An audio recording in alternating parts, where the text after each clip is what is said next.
Support for Another Round comes from August, a new kind of consulting company that helps organizations realize their potential to make a meaningful dent in the world.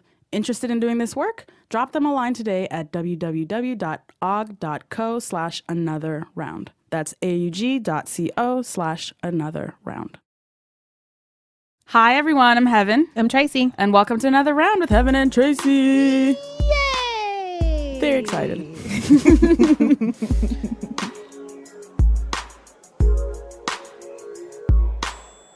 What are we excited about, Trace? Well, we are excited because today sees the return of Tracy's Joke Time. And the crowd goes crazy. Oh my gosh. I have seen your threats and demands on Twitter. I have heard you. So we're coming back with another joke.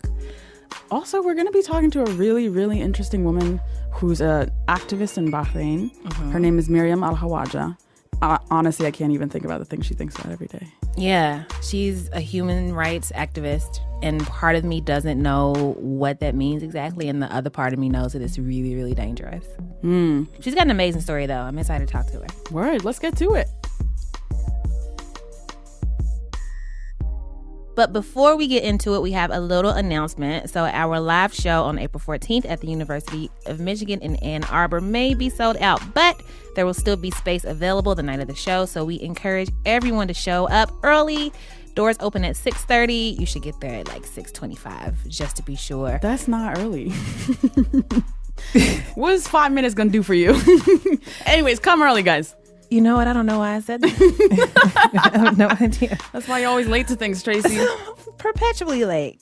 For more information, check us out on Twitter. That's twitter.com/anotherround.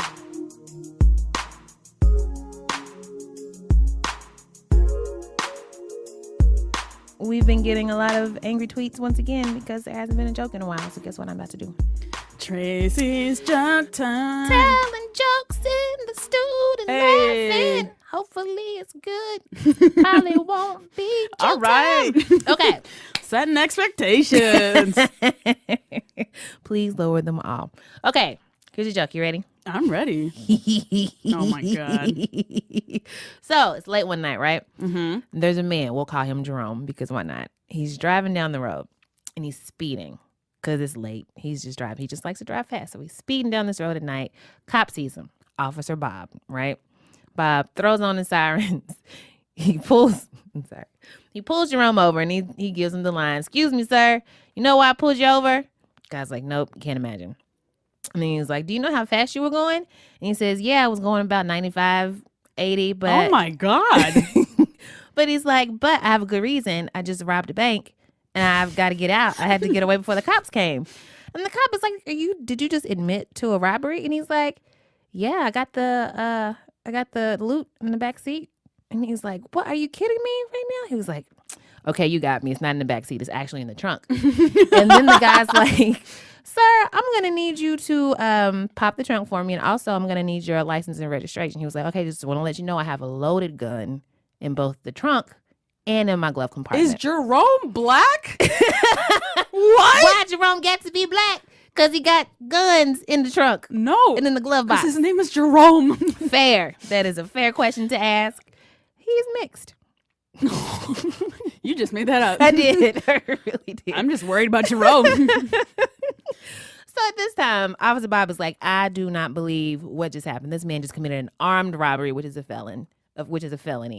They're on this empty street at night by himself. He's starting to get scared. So he's like, "Okay, sir, you're going to have to come with me. But first, I want you to stay in your car. I need to call for backup." Officer Bob gets on the radio, right? He calls for backup. There's a SWAT team. There's like a, what do you call the little whirly thing in the sky? Helicopter with a searchlight. And like they surround the car. They got guns pointed at him and all this stuff. Why do they need the helicopter? We know where he is. You know how cops be. They just so extra. They be doing the most. They just like to make a scene. And so they've got him surrounded, right? And then they start to ease Jerome out of the car and they pull him over to like the side of the road and they sit him down. They're like, "Okay, sir, stay here while we search your car." Mm-hmm. They go and they search the car. They search the car. They look in the glove box. There's no gun in the glove box. They look in the back seat. There's no stolen money, no stolen goods. Where is this going? They look in the trunk. The trunk is empty. He's got like a spare and like a crowbar, and that's it. And so another cop walks up to Jerome, and they're like, "Sir, we were told that you just robbed like a bank or something. You got guns, but we didn't find any of the stuff in there." And the man says, yeah. And I bet that fucking lying ass cop said I was speeding too. Yo! Ba-dum-bum. That's so nice. I'm about to do that. I'm not about to do that. So Jerome in this case is not black because he made it out of the situation alive. Depressing. Wow. Yeah. That's the way to bring down the joke. I mean, the fact that he is so bold to even do that. Right. I mean, he has to be white. Yeah, that makes sense. Yeah. White guy named Jerome. Look at All right, Obama's our first America. white Jerome. Look at Obama's America.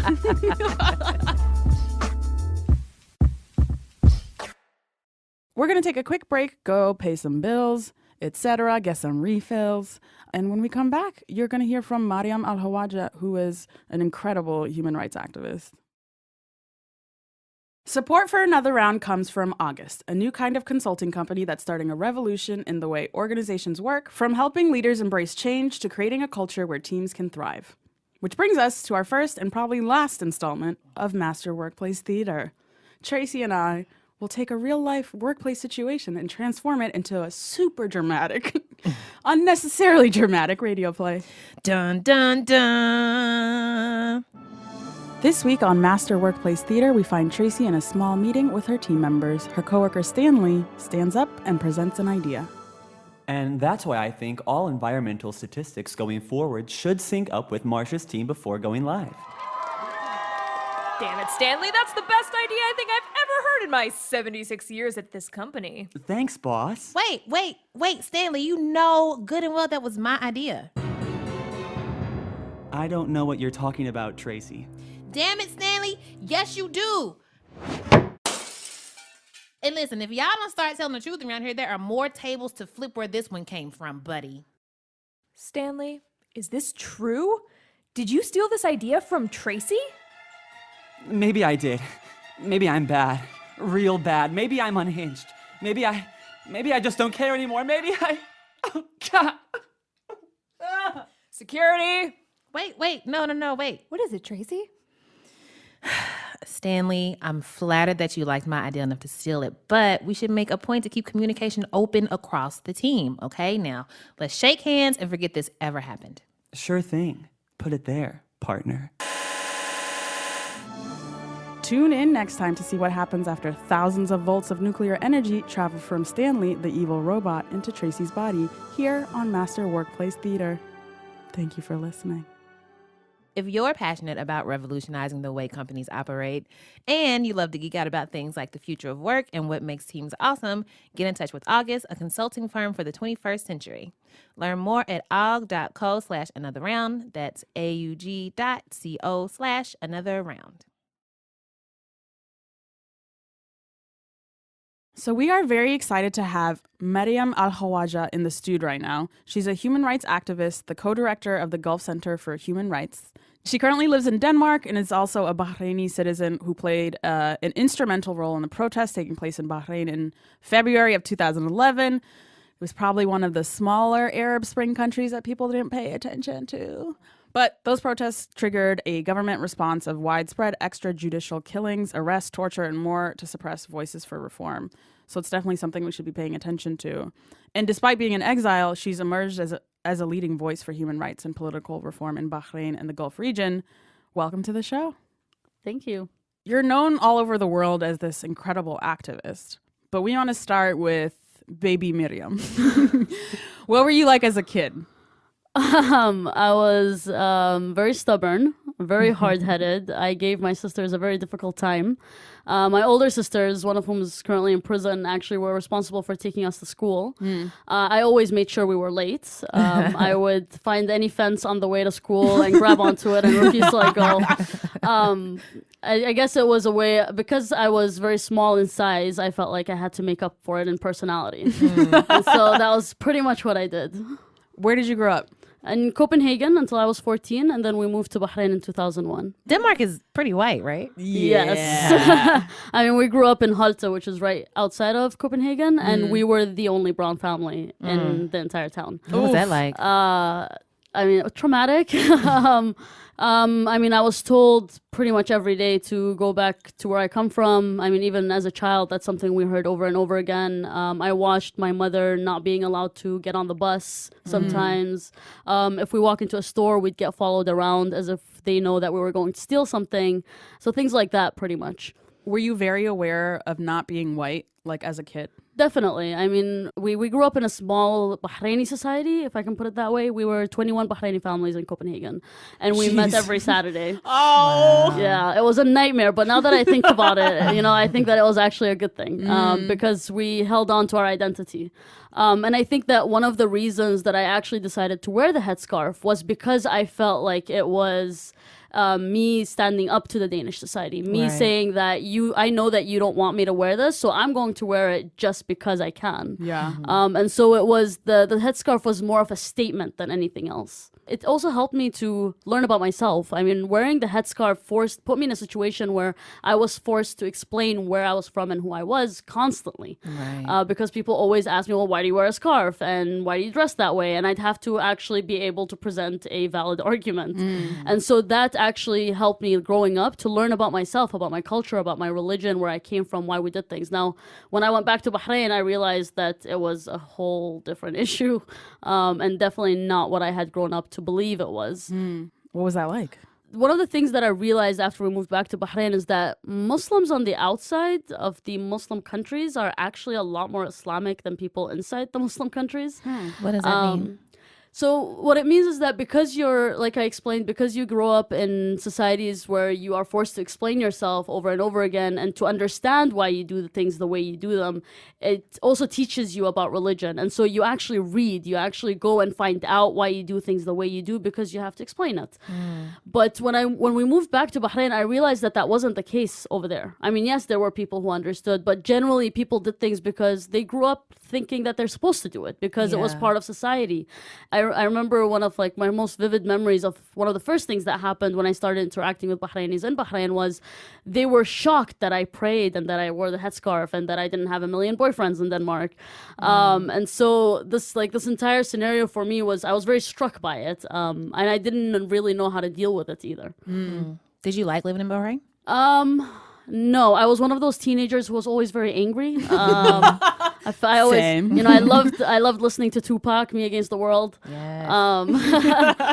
And I always felt like it had been a huge or a really bad decision to go to Bahrain from Denmark. As much as I hated Denmark growing up, when I moved to Bahrain, I felt like I didn't belong there either. Because we grew up, I mean, in the society, the community that we grew up in Denmark, we were taught that Bahrain was home. That's where we belong. That's where when we go there, that's our people. That's where you feel like you're now at home. So going to Bahrain and finding out that I didn't belong there either was a huge shock for me. Right. And going to high school and being called the Dane by all the other Bahraini students was also a huge shock for me.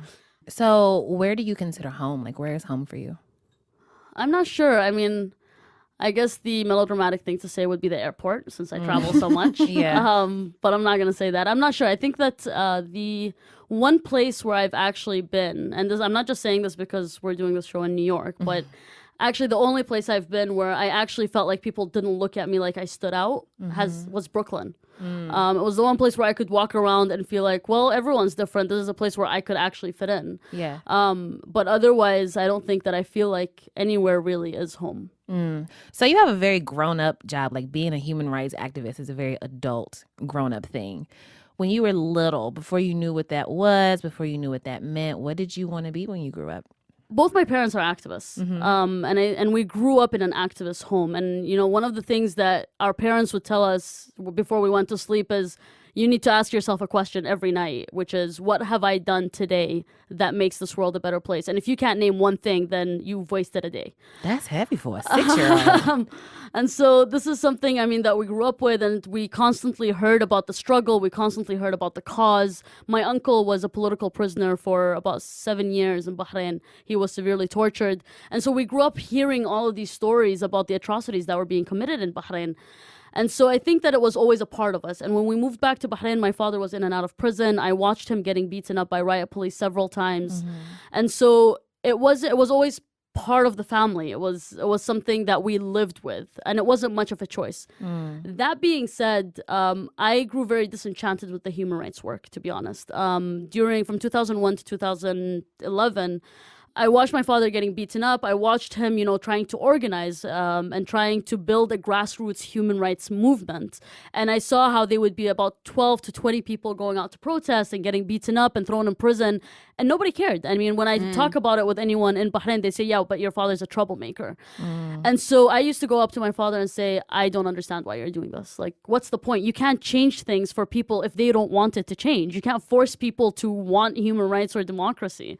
And he used to always smile and say, one day you'll understand. And it was only in 2011 when I was there for the uprising and I watched people getting shot and killed and I documented those cases. That's when I had a newfound respect for the Bahraini people, because I suddenly understood what it meant to go through an experience like that, like people had in the 1990s during the last uprising. And so suddenly I understood why people had become so apolitical in that sense, that they didn't want things to go back to the 1990s. So for people who may not know about the Bahraini government or monarchy or anything, can you give us a little bit of background about what it was like before 2011 and then what it was like during the so-called Arab Spring? So Bahrain is an absolute monarchy, which means that the king and the ruling family is above the constitution. It means that they can do whatever they want and there's no accountability. There's a lot of corruption. They're in complete control politically and economically. And so Bahrain, which is an oil-rich country, has poverty and has high rates of unemployment. And so when people took to the streets in 2011, the main demands was a constitution that was agreed upon by the people and the monarchy, and that they would have a basic fundamental civil and political rights. So this was the main demand of the protest in 2011. Now, after people started getting killed on the streets for making those demands, it shifted to, well, the monarchy needs to step down. Got it. Can you describe what it was like then? Because I feel like the Arab Spring happened and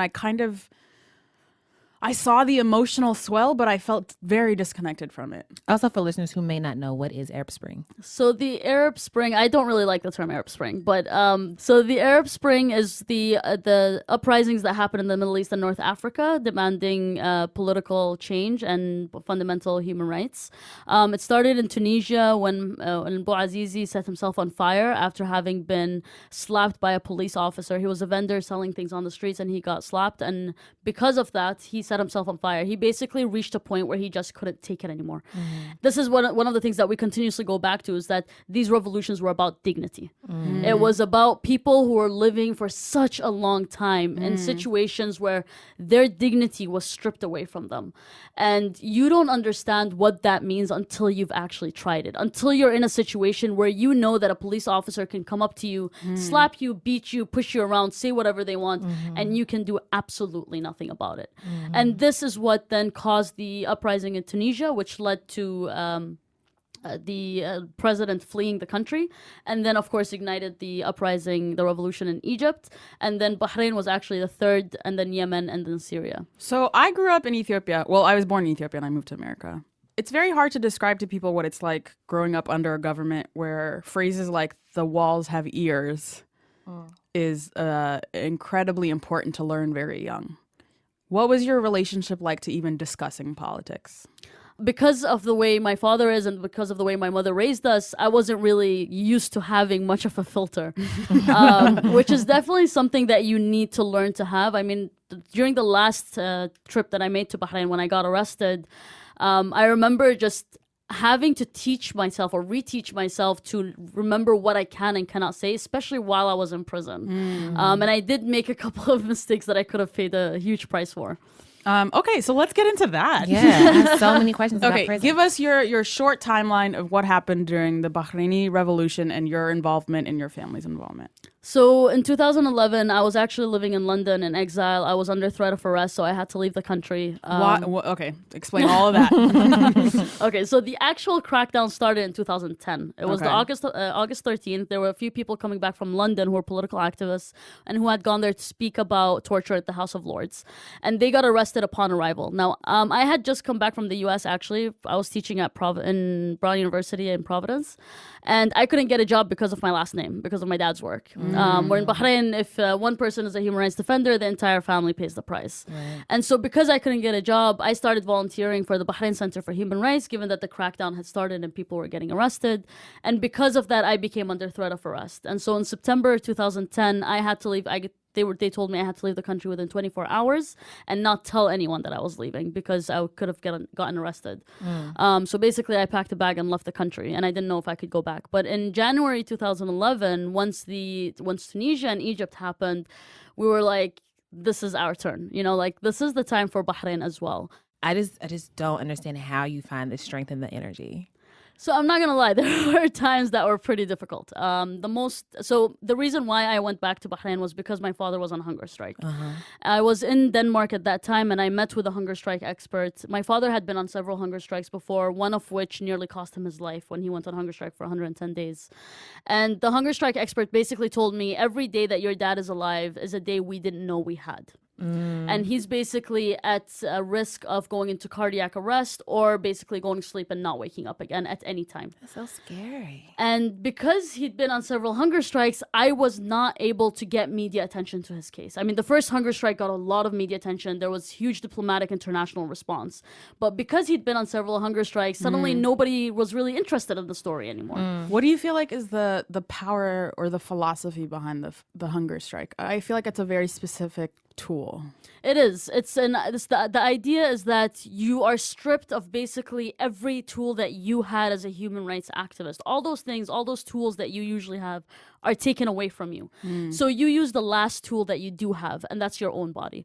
And it does make a difference because at the end of the day, especially for someone like my father who's seen as a leader in the community, for him to die in prison would have been a huge problem for the government. And that's why they ended up force-feeding him after the 110-day hunger strike and keeping him alive because they wanted to make sure he didn't die. And so that's why I decided to go back to Bahrain. I knew that if I went back to Bahrain, whether I was allowed in to go see my father and then left, or whether I was arrested, either way, that would get media attention. The daughter who's going back to see her father in prison. And so I left within 24 hours of that meeting with the hunger strike expert, and I was arrested upon arrival in the airport. They were waiting for me right outside the airplane door. I pretended not to see them and walked right by, and they were like, Maryam, and I continued walking. They were like, Al Khawaja, and then I turned around and I was like, yes. And they're like, You rang. I mean, all I know of prison so far, not gonna have you been? Not yet. There's still time though. There's time left. But I mean, everything that I know of prison, first of all, is like American prisons, and secondly, is from like shows made for entertainment. So like Oz and Orange is the New Black. What is it really like? And also, did you ever laugh in prison? Like, were there ever like funny moments did you ever feel like light enough to be like, ha ha, this is something happened and I can like have a funny response to it? Oh, definitely. I mean, I treated prison like I was in a basketball training camp. I walked around. Yeah. What? I would walk around singing in the hallways. I made friends with pretty much everyone who was in the prison. Even the guards who were respectful and nice, I was very nice to them. Actually, the day that I got released, one of the prison guards came up to me and she's like, some of the inmates are crying. Like, this is ridiculous.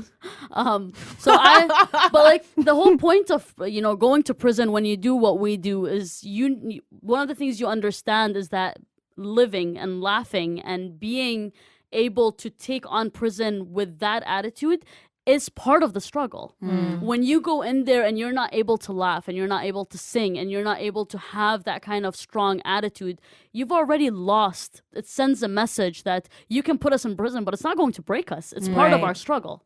So you seem very disciplined and specific about your activism. And I was watching the documentary We Are Giant, which listeners can watch on Netflix if they're curious.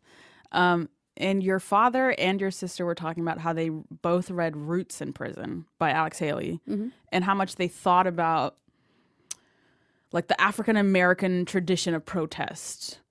They talked about how the civil rights movement was a thing they often looked to. What are your models of protest? I read Roots when I was 12 years old.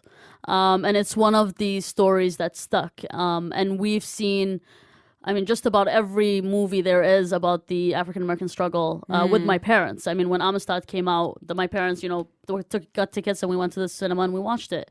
And one of the things about my parents is that when we watched movies like that, it wasn't just about, us going and watching the movie. We would actually have a conversation about it afterwards. And they would always, encourage us to go and find books and read about it to learn more.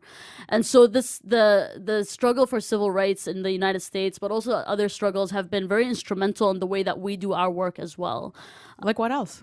I mean, so there's the South African struggle, of course. And one of the things that I think is very powerful about the South African struggle is that, in a way, from an international perspective, it's similar to Bahrain, because Bahrain also is a country where, because they're, allies with Saudi Arabia and they're allies with the United Kingdom and the United States, it means there's just no international accountability for human rights crimes.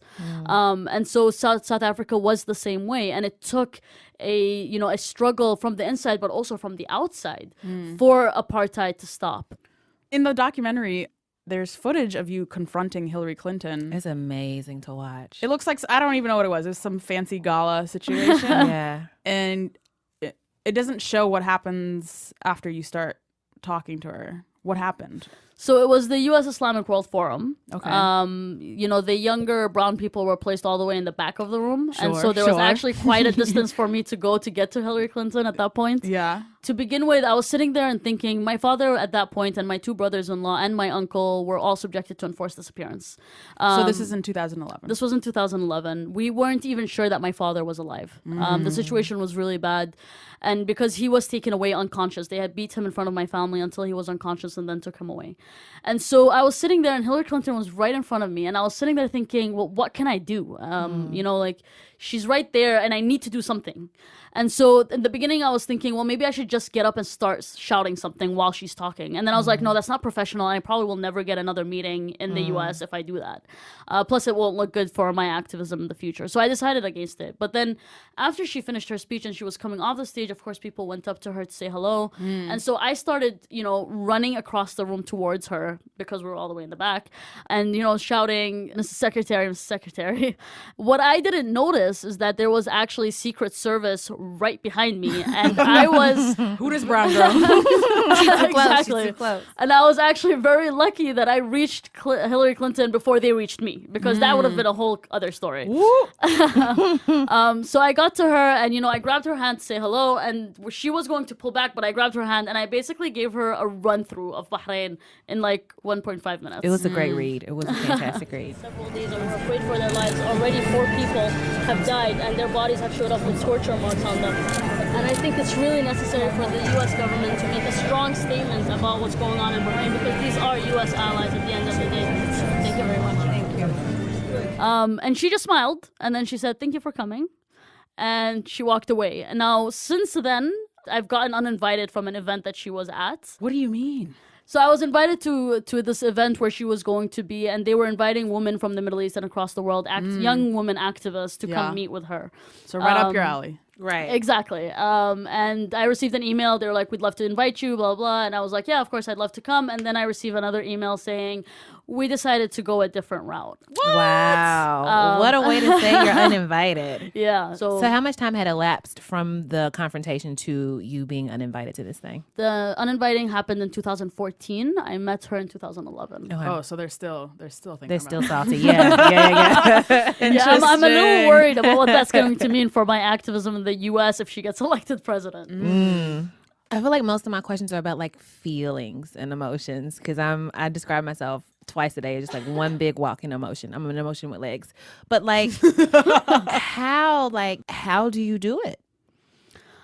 It's a very long struggle, and I wouldn't even describe it as being uphill. I'd say it's up mountain. Do you feel like the arc of the moral universe bends towards justice? Wow. I'm not sure. I would like to have hope in humanity. I would like to believe that as human beings, we tend to move more towards justice than injustice. But honestly, after 5 years of doing what I do, I'm not so sure about that anymore. I mean, I've met with diplomats who told me to my face that they don't care about human rights. They don't care about children getting shot and killed in Bahrain. I've met diplomats who I would sit there and explain to them, describe to them the torture that people are being put through. The fact that we have children in prison in Bahrain with their mothers and who basically couldn't care less because it just doesn't feed into their economic interest. And one of the things that I learned early on in my job was that I needed to know my audience. And so when I meet people from the military, I don't go in there and try to appeal to their humanitarian side. No, I have to go in and present an argument of why human rights are important for their security interests. And so just having to put myself in that position of having to, remove myself from those emotions of being part of the struggle, of having my family in prison and having to sit there and be like, well, I know you don't care about human rights, but for your security interests, it actually is better if you have stability in Bahrain. Right. Oh man. How do you keep moving when you're disillusioned? My mother. So if I ever feel down or I feel like, well, what's the point anymore? And I feel that a lot. All I need to do is talk to my mom and she's like, Maryam, like, this is not about you. There's a struggle. There's a cause. This is much bigger than you. It's not about individuals. This is about an entire country, an entire region.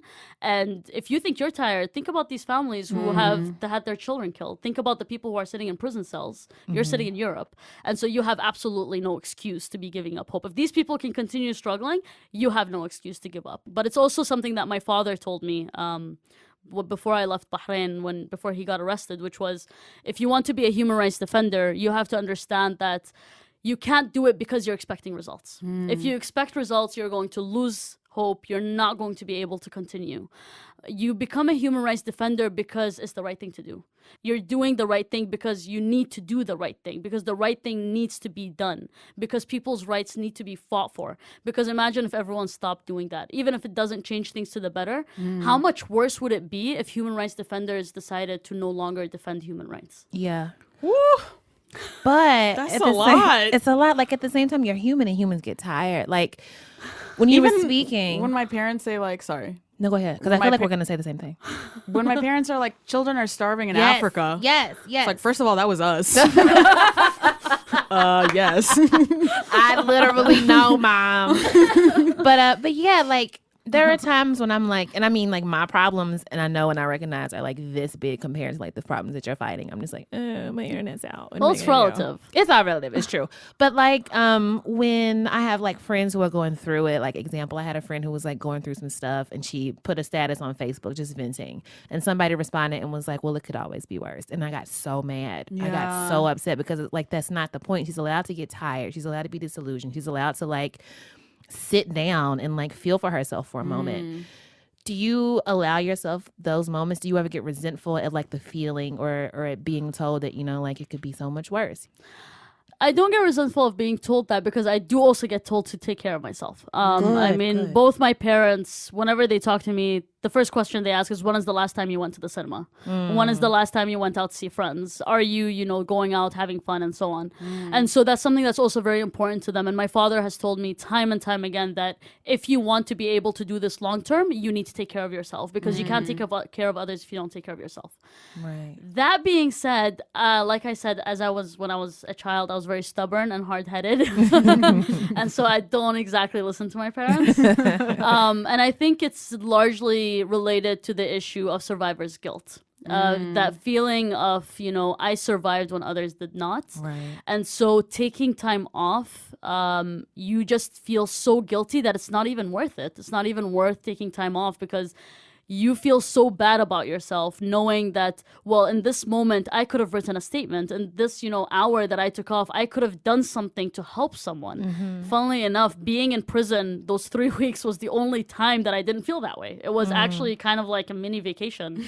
Wow. I don't want to make it sound really positive, but it was, in a sense, it was the only time in these 5 years that I didn't really feel guilty anymore.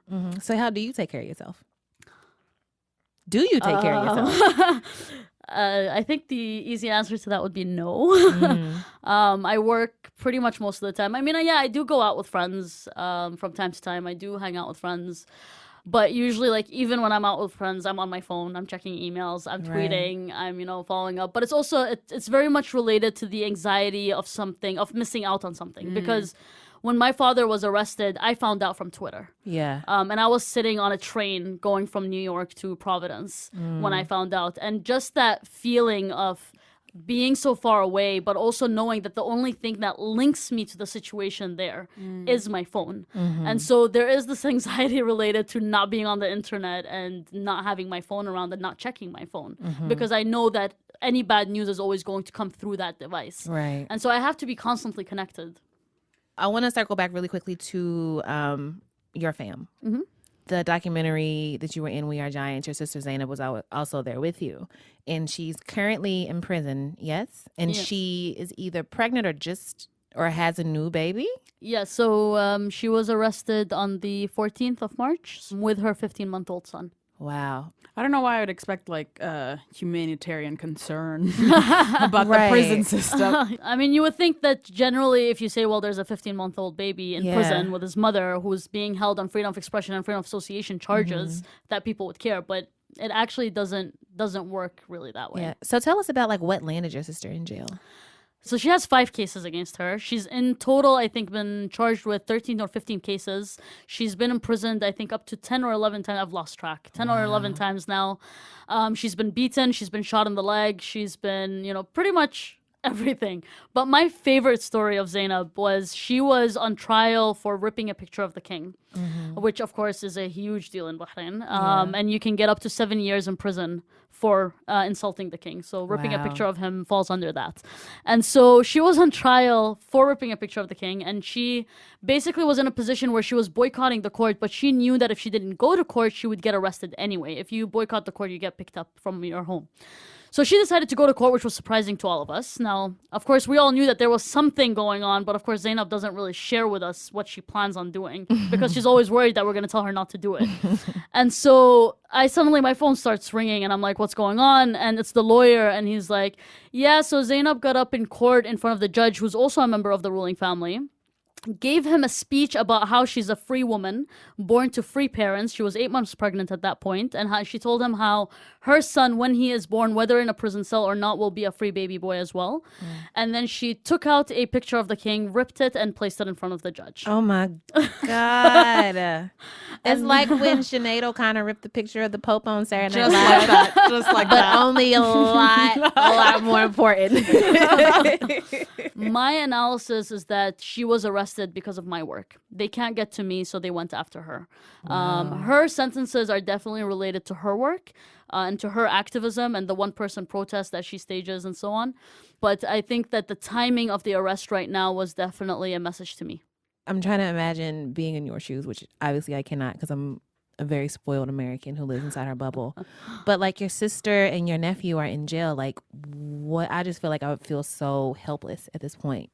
Is there anything that you can do to like try to help get her out, or do you just have to wait? Is it just a waiting game? I do feel helpless. And that's one of the things that I discovered early on in 2011 when my father was arrested, was that the feeling of helplessness is even worse than the feeling of fear. And with Zainab and my nephew right now, knowing that they're sitting in a prison cell, knowing that they were given blankets that are stained and dirty, knowing that my nephew cannot even eat the prison food, and they're not allowing my family to bring them baby food from the outside. All of these things, because I've been in prison, I know what prison's like. So just imagining him in there, a 15-month-old baby who's looking at the ants on the floor and thinking it's a game. Right. That it definitely breaks my heart. So the way that I deal with it is, of course, we try to raise attention. So I've been spending the past couple of, since she got arrested, what I've been doing is working on statements, contacting State Department, contacting the missions here in New York at the UN, talking to the media, pretty much trying to do everything I can to raise pressure on her case, because that's how I got out of prison. I got out of prison because it became more costly for the Bahraini government to keep me in prison than to let me go. And that's what we need to do for Zainab. We need to make it more costly for the Bahraini government to keep her in. I'm also currently thinking about going back to Bahrain. And I'm sentenced to 1 year in prison in absentia, and I have 5 other pending cases, one of which is under the anti-terrorism law, which can carry a life sentence. So I know that going back this time probably means I'm not going to get back out. Wow. But at the same time, if I feel like I've reached a point where there's nothing I can do on the outside anymore, that, it's just not going to cut it. I won't be able to be, in Europe or the US and knowing that my sister and my nephew are in prison. So I'd rather go be in prison with them than be on the outside helpless. And my hope is that if I do decide to go back, that me being in prison will actually get them released, because it would be too much pressure on the government for them to have all of us in prison at the same time. And it would look better for them to release a woman and her baby than to release me. So my hope is that if I do decide to go back and I feel like working on the outside has become useless, that it will result in them being released from prison.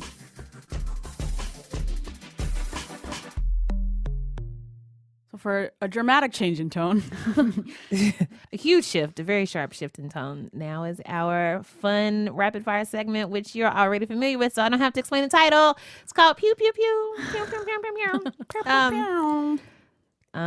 What is the last song that you sang? That's not my name. They call me Hell. They call me Stacy. They call me Hell. They call me they call me Stacy. That's not my name. It's also not my name. Not mine either. So there. Assuming that you have games on your phone. I I sound do. like a little kid. You got games on your phone. I play your games. That's what all my cousins say to me. The only thing I'm good for. Everybody under 60, you got games on your phone. What's your favorite game right now on your phone? Need for Speed. Ooh. Is it I feel so old. Is that like a racing game? Yeah, Game? definitely. And you move your phone to move the car, so it's Yeah. really cool. I used to play this farm game where you buy stuff and you farm shit, but See, that's my speed. I'm really bad at Tracy the. likes games with resources. I like resource collecting games. the farm game is really cool. But then I saw all of the prison guards playing it, so it wasn't as much fun afterwards. Damn That it. is a real downer. Killed your vibe. Tell us about the body scrub that you learned to make in prison. I have to know this recipe. Okay, so in prison, there's very limited things that you're allowed to have. So there were a bunch of women in prison with me who were basically charged with prostitution. They were Moroccan. And so they showed me how you can actually make body scrub and oil for your hair out of the materials we did have in prison. What? So basically they would take sugar. So in the prison, because it was a temporary prison facility where you go before you're sentenced, there was a kitchen with very limited stuff. But they would take sugar and they would put it with water and honey. And then they would put it in the fridge. And then they take it out of the fridge and they use it as scrub. That is very similar to a scrub that I still make to this day. And Yeah? it's a really, really good scrub. There's just added, nobody cares about this, but it's 2 types of sugar. It's honey and coconut oil. And if you want a little scent or something, some essential oil. It's a good scrub recipe. I heard you also got your hair done.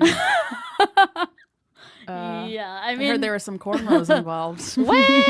Yeah, so there were. One of the women with us in prison. Like I said, I made friends with pretty much everyone in the prison. And one of them was from Ethiopia, and so Hey, girl, hey. and so she actually turned my hair into cornrows, which was really cool. It was really sad because there were no mirrors in prison, but so you couldn't see I it. felt like I was really cool. So that's what mattered. I'm certain that you were. Certain. I love that. What advice would you give Black Lives Matter protesters?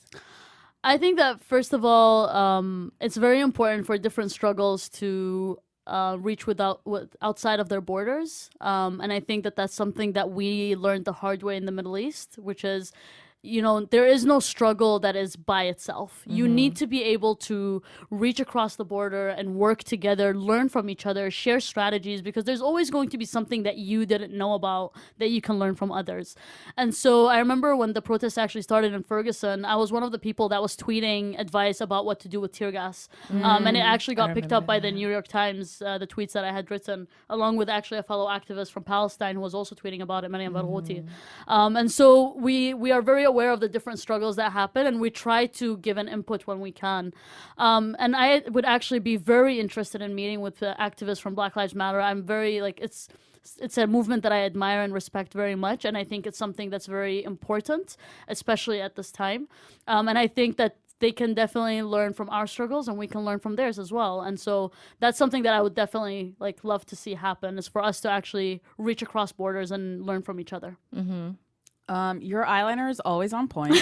Teach us. Teach us your ways. What do you have any use? tips? My sister Zainab actually taught me how to put an eyeliner. So, I mean, What kind do you use?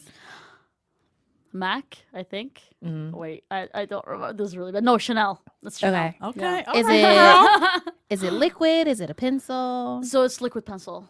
Ooh, Yeah. I'm listening. fancy. High tech. But you also have to make sure that the tip is very thin, because if you use those thick ones, they always go wrong. But if it's thin, you can actually decide how thick you want to make it, depending on how big your eyes are. See, I'm really, really bad with really thin tip stuff. Yeah. This is I gotta hard. get my weight up. Eyeliner is hard. Revolutions are hard. Eyeliner is hard. We hear that you hate your Wikipedia page. I do. Why? Well, one, because it's pretty outdated. Two, because I don't know who made it, which is not the reason why I hate it, but I don't That know. does seem weird though. Yeah, someone just tweeted it at me one day, and I was like, oh, that's interesting.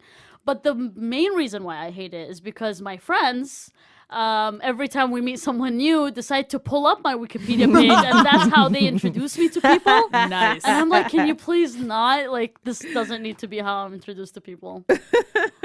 So your friends are trolls, is what you're saying? Yes. So if tomorrow there was world peace and you no longer had to be a human rights activist, what would you do? I would retire. I would buy a little hut in the middle of nowhere with no internet connection, and just just live out my days there. I think I'd probably get bored after 2 days on leave, but I'd like to think that I can last there for a couple of years. Yeah.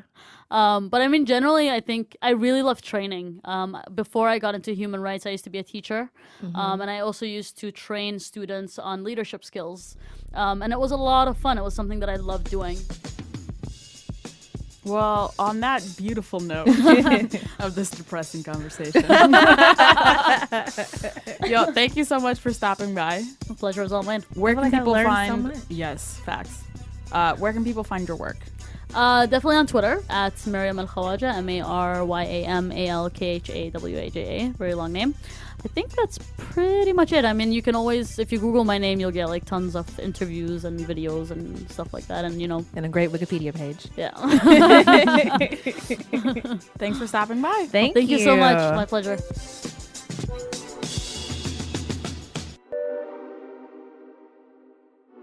All right, Trace, who you buying around for?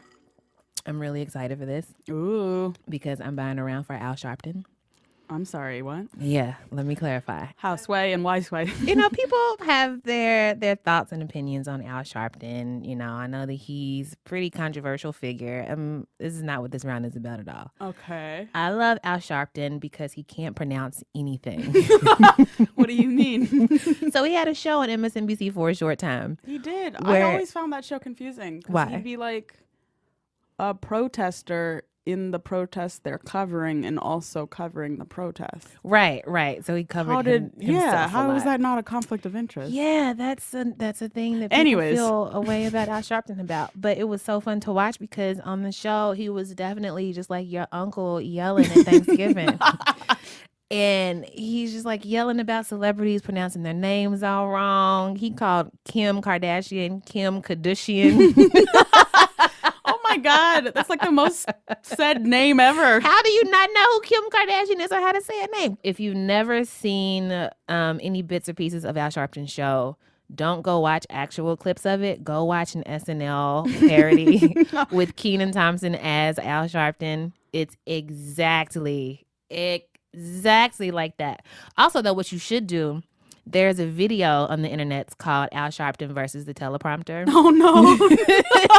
And it's just a supercut of his best moments pronouncing everything wrong. No. He pronounces the G at the end of Rush Limbaugh's name every time he says it. And so obviously he talks about him a lot. So every time it's Rush Limbaugh, Rush Limbaugh, Rush Limbaugh. Rush Limbaugh. Rush Limbaugh. Rush Limbaugh. The show Rush Lombard hosts Supreme Court Justice Sonia Sotomayor. Yesterday, Antonin Scalia. Kim Kardashian and the Republican So my candidate. round is for Al Sharpton and the endless moments of internet laughter that he has brought into my life. I would like to buy a round for Pure Heroin, Lord's album. I should have started that sentence differently. I thought you were confessing something to me. I thought this was a turn into an intervention. I really did not think that sentence through. I love Lord. She's so great. This is her album, her debut album from 2013. And I remember when she first came out, everyone was like, who is this like young girl from New Zealand of all places? She's like 12. She's so young. Yeah. Was young. Yeah. But she had this like incredible, powerful voice. And everyone's like, who is she? Who is she? And then she really blew up and it made me so happy because I'm never on the first wave of a musician, first of all. But you got to do the hipster. I've been listening to her forever. Yes. I don't know what it is about Lorde, but she makes me feel my age. Like she lets me enjoy it. Whereas my mom has always like chastised me to like act my age. And I feel like I've heard it all my life, but I still don't really know what that means. Because I feel like what she's trying to say is like make more mistakes and don't take yourself so seriously. Yeah. Break curfew sometimes. I do that all the time. Oh. I make so many mistakes. I don't take myself seriously at all. But something about Lorde's music really makes me like live in the moment. I remember when your head caught flame. It kissed your scalp and caressed your brain. I remember when But also, she's like the best celebrity. Like this is best case scenario for what a celebrity could be. She's like vocal when she wants to be. She's funny. She's witty. She claps back. Yes. She does not stand for anyone's bullshit. She also doesn't apologize for like who and what she is, which I love. Yeah. She'll make fun of you. I live for it. There was this one time she like tweeted at Kim Kardashian, "Mom." Oh, and the internet went crazy. Yeah. And she was remember like, that. y'all are dumb. These olds got me confused. But anyways, I just really appreciate the energy she brings to the world. Also, her lipstick game is Always on beyond. point. Also, I love that she does not look like a traditional pretty girl when she dances. Yeah. Lorde gets like possessed by the music. And I fucking love it. You know what it reminds me of? Do you remember? No, I don't know if anybody will remember Blue Cantrell. You remember Blue Yes. Cantrell? Okay, good. So Blue Cantrell makes some faces when she sings. So does Jennifer Holliday, who popularized the song. And I'm telling you, Blue Cantrell was asked about it once, and she was like, I don't look pretty when I sing because singing is not a pretty like art. Like Yeah. I'm belting like songs and feelings and emotions. So why am I going to be concerned with like looking cute for Right, y'all? I'm trying to do right. this music. That's what it reminds me of. Yeah. There's no delicacy to singing. It's a strength. Shout out to Lorde. Yeah. Our Lord and Savior, Lord.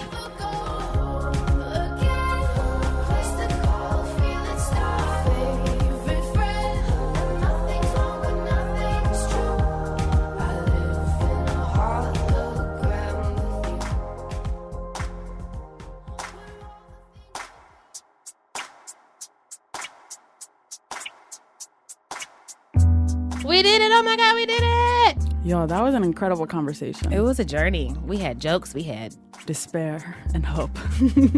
We want to give a big shout out to Maryam for coming through. yes. Shout out to the Pod Squad. Hi, squad. Brum, brum. You improve every week. Every Don't single lie to week. me. I would never. I would. You right. Wow. Don't improve every week. This episode was produced by Eleanor Kagan with editorial oversight from Jenna Weiss Berman and production help from Julia Furlan and Meg Kramer. Big thanks to Paul Ruest at Argo Studios. Yay, Paul! Woo! Thank you to our fancy pants musician friends, Jean Gray. You can follow her on Twitter at Jean Greasy. And to Don Will of the Almighty Tanya Morgan, you can follow him on Twitter at Don Will. Thank you to Heben. Aw. I'm glad you exist. Shout out to Tracy at Brokey McPoverty. Oh, have we said our Twitter handles in a while? I feel like we haven't. Shout out to Brokey McPoverty, internet legend, Aw. and Twitter legend. Shout out to Heben Rants on Twitter and Snapchat and all the things.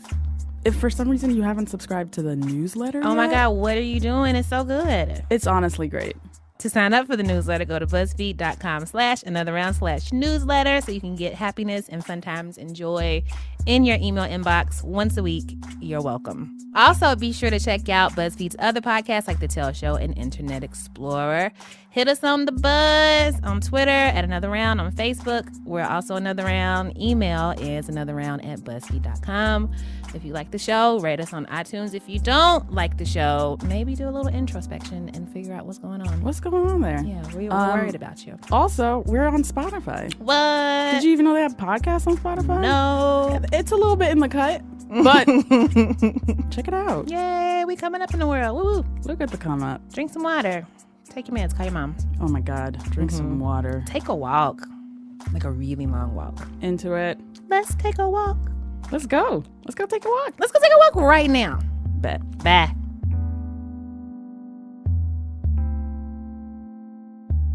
I would like to buy a round for Me. Yay. Always Tracy. Drinking it now. Listen. Tinkle, tinkle, tinkle, tinkle, tinkle. What? That was the sound of the ice. Tinkle, tinkle, tinkle. Tinkle, tinkle. All right. Oh, my hearts.